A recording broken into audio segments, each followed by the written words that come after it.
The Nexon EV's infotainment system, like any computer, can experience freezes or glitches. Resetting it resolves many common issues.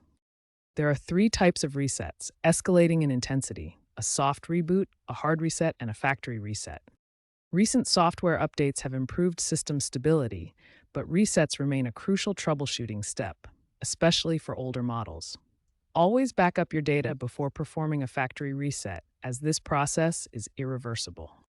These resets exploit the system's operating principles. The infotainment unit runs on a Linux-based kernel with embedded apps, prone to memory leaks or conflicts. Screen freezes often stem from overheating, overloaded processes, or bugs in integrations like CarPlay. Prevention includes keeping the system updated, avoiding extreme temperatures, and using official apps.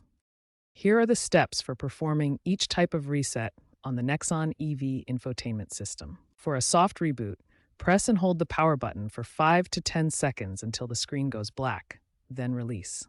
This fixes minor glitches.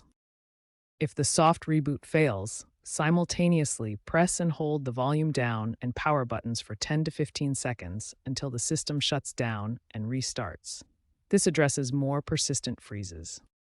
For a factory reset, navigate to Settings, then System, then Reset Options, then Factory Reset if accessible.